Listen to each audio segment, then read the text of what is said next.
And it was written, of course, by a convert. And his way of reasoning, his way of telling, his way of writing appealed to me because it's culturally the same thing. How do I approach a certain topic, etc. And it was the first time that I saw him not so much as a warlord, because that's the picture I had in my mind, but I saw him as a father, and I saw him as a friend and a teacher, and so much more. And so, yeah, I saw the person and his character, and I said, well, I can say a lot, but I cannot say that this is not a good man. So his character persuaded me to read more and to want to know more. The story about Hind, there was something that, like a switch, like I had to change. And it was because I thought Hind was the wife of one of the enemies, Abu Sufyan, and in a way they gave money to kill Hamza, the favorite uncle of the Prophet. And that was what happened on the battlefield. He got killed. They even paraded with his ears and cut off his nose and horrible stuff. So the Prophet was deeply sad, of course, of what happened. And years later, he became powerful. He came in power in Mecca. And then there was Hind. And I was reading this book and I thought, okay, now she gets crucified or her head gets cut off or something like that. But he said, well, I cannot look at her right now, but everybody is forgiven. And if you want to stay here and live among the Muslims, it's possible. If you don't want that, you can go. But bloodshedding is over now. And I thought to myself that she was forgiven. If you can forgive someone who kills a relative, especially a favorite uncle of you, even starts parading with parts of his body to show other people that she humiliates you and whatever you stand for, that means you have such a great character. It's very special. It's something you don't see. And that's what he did. So I thought to myself, well, it was a really special guy. And when I thought that, I thought, well, I have these arguments for him being a prophet. I see his character. I see the way he treated other people. I see how he treated his enemies. I think he is a prophet. But then I thought to myself, whoa, that's horrible, because I already accepted this oneness of God. And now I say he is a prophet. If I say there is only one God and Muhammad is his prophet, that's almost shahada. So I thought to myself, okay, let's close the books. Stop. This is going in the wrong direction. What I tell you now, it sounds a little like a fairy tale, but it really happened. In the end, there were all these books at the table. And when I had this feeling of, yeah, okay, this is shahada in a way, I thought, well, I put all the books away and I put the books on the highest shelf. But there were so many books that a lot of books fell off the shelf. And one of the books that fell off the shelf was the Quran. And when I picked it up, my hand was on a page with Surah 22, Ayat 46. And it says, it's not the eyes that are blind,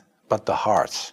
And I thought to myself, that really is my problem, because it wasn't the eyes. I really could see what I written down myself. Nobody forced me to write this book. Nobody said you have to write this or that. I started writing myself and I could see it with my own eyes, but I still couldn't accept the fact that I said he is a prophet, there is this one God. I just couldn't. So it wasn't my eyes that were blind, but it was really my heart. I couldn't accept it. I think my nafs or whatever, my ego,